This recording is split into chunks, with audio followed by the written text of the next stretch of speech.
He's a Big Ten network analyst. He joins us throughout the college football year. We always love having him on. Two-time Super Bowl champion as well. Howard Griffith dropping on by. Howard, good morning. Good morning. How are you? I'm doing great, brother. How you doing? Man, I can't complain one bit. Monday mornings, time to get the week started. That's what I'm talking about. That's how I feel as well. What did you think, Oklahoma over Ohio State? Agree or disagree? Well, I think that the committee went and looked at the total body of work. You know, obviously Ohio State has not played to the level that I think most people thought that they should be playing at. And I think a little bit of that is Ohio State is a victim of their own success. You expect the team to go out and be dominant as they can be all the time. The flip side is Oklahoma defense. They give up a lot of points, but you know what you're getting from an offensive standpoint. And they're a conference champion. So since they're a conference champion, I really don't have an issue with it. It's interesting you brought up Oklahoma's defense because you're right. Oklahoma's offense is incredible. Oklahoma's defense is questionable at best. Could we say the same thing about Ohio State's defense at times this year as well, especially that game against Maryland? It felt like there were some huge lapses, and I guess Purdue as well. Was that maybe part of the problem of the resume of Ohio State? Well, I think that it was part of it. It's without question, it's part of it. That's the way they were judged. That they had some struggles defensively, and that's what I mean. But they went out and put 63 on Michigan, who at the time was the number 4 team in the country. So I don't know if necessarily they got enough credit for that. But ultimately, you know, they went out and played, and you had 3 undefeated teams, so it was really no question of who was going to be in there. I think where it started to get interesting when people started to talk about whether or not Georgia should be in that 4th spot with 2 losses. And had that happened, I think you would have seen a major uproar throughout college football. But I'll say this. I think change is coming, and I think it's coming sooner rather than later. Howard Griffith joins us here on the show, Big Ten network analyst. What change do you feel is coming? I think expansion is coming. I think it's no doubt about it. I think, obviously the conference commissioners, the president, they all voted for the system to be the way it is right now with the 4 teams. And I think now that you're continuing to see conferences being left out, particularly conference champions, I think that's where the issues start to come. And I'm not saying that when they started out that this was a flawed system. It's much better than the system that they had before. So it has to continue to be tweaked. And I think part of that is making sure that your conference and your conference partners are getting an opportunity to go out and play for a championship. Do you want to see an 8-game expansion or a 6-team expansion? For me, it's 6. I think 8 is too much. I think when you start to get to 8, I think you start to add games. So you can go to 8 if you're going to get rid of some non-conference games. I think the most important thing, though, along with, say, going to 6, is to make sure that there's an equal playing field across the board, that everybody's playing 9 conference games, whatever it's going to be.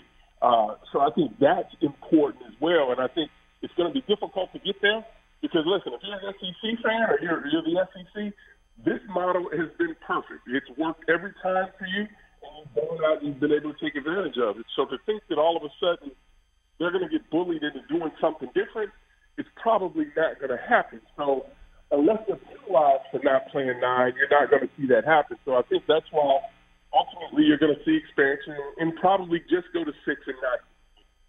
Howard Griffith joins us, Big Ten Network. See, I like what you said there, that it's got to be some even playing field across the board. So I would love to see 9 conference games, 3 non-conference games of the schedule. You have your conference championship games, obviously.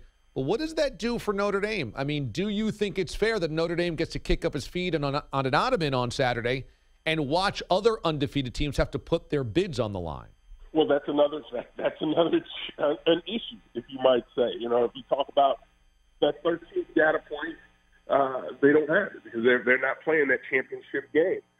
It's one of those things. You look at their schedule, though, year in and year out, it should be a great schedule because they're playing a national schedule. They're playing all the teams across America. They're playing in some neutral sites. So I think they should get credit for that. I think it's just one of the things that's out there. Notre Dame is obviously the outlier. And the pressure for Notre Dame each and every week, though, is they can't afford to lose a game, right? So if they lose one game, they're pretty much going to be out of the race in most cases, unless it's an early loss, unless it's a close loss early, because that's what's going to happen. If you have other undefeated teams and you have conference championships, that's where it could affect Notre Dame. Right. Notre Dame was helped this year by being an independent, but some years it could certainly hurt them if you said they slip up once. And you're right about their schedule. They scheduled a really good slate of opponents. It just so happened that so many of those opponents this year had down years, like Vatech, like USC, like Stanford. Right, exactly. So it's one of those things. But it's a moving target each and every year. The criteria, kind of they change. Sometimes it's heavily weighed about what the eye test is. The last time Ohio State was able to get in is because they had a dominant performance over a Wisconsin Badger team. This time they pulled away late in the Northwestern championship game, but this was a football game for a long time there in the Big Ten championship, and Northwestern had some opportunities really to be there. Howard Griffith joins us, Big Ten Network. There's been so much smoke around Urban Meyer's future at Ohio State. Do you think he's the head coach of the Buckeyes in 2019? Yeah, that's the question everybody wants to know. The indications that he's given us is that he's going to be there, and I think that I think ultimately his health is going to play a role in it. It's going to, I think that's first and foremost. He's got to be able to know that he's going to be healthy, that the stress and the pressure of coaching at Ohio State. He's going to be able to manage that. Think about this. All the greats that have been there, the guys that have won national championships, they've been fighting. I mean, that's a pressure-packed job at Ohio State. I'm not saying that Urban will be fired anytime soon or anything like that's going to happen, but there's a lot of pressure each and every week. When you're at a place like Ohio State, you're at a place like Bama, Clemson, there's immense pressure on the coaches and players to play at an elite level. And this is a year. I'm sure they had some issues off the field that were there, but if you look at just on the field, trying to address what was happening defensively was a big issue for them all year long.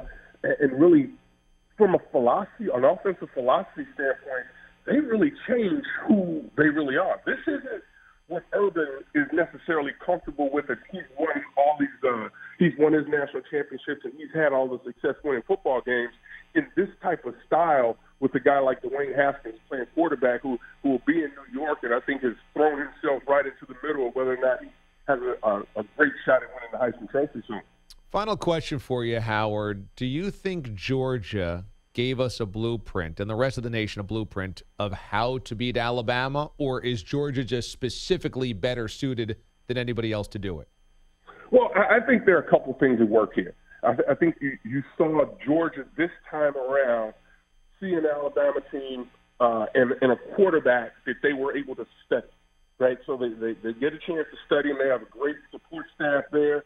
The head coach obviously has a defensive background, and they also have the players to go out and execute the scheme. And the scheme ultimately is to get into the quarterback space, force him to make area throws, and create pressure. Quarterbacks don't like pressure. That's not what they want to be involved in. And if you don't pick up those blitzes, the quarterbacks can get a little antsy. They don't like it directly in their face. And I think that's what you saw. I don't know that many people are going to be able to put up that type of effort, but I'll say this. If you can cover, because they're loaded at the wide receiver position, if you can cover the wide outs and their tight ends, then you've got a legitimate shot. But you've got to be able to move the ball and be physical and play big boy football with them. They can't do a finesse game when you play a team like Alabama, and I think that's one of the things that Georgia showed you. You got to be physical at the point of attack if you want an opportunity to win. And you can't make mistakes. That's the other thing. You can't make them against that team because they're not going to make many mistakes. Howard Griffith joins us, Big Ten Network, also two-time Super Bowl champion, breaking down the college football playoff Final Four for us. Howard, I always love picking your brain, buddy. Thanks so much. Have a wonderful holiday season. You do the same. Take care. Enjoy. All right, buddy. You too, my man. Howard Griffith joining us from Big Ten Network here on CBS Sports Radio.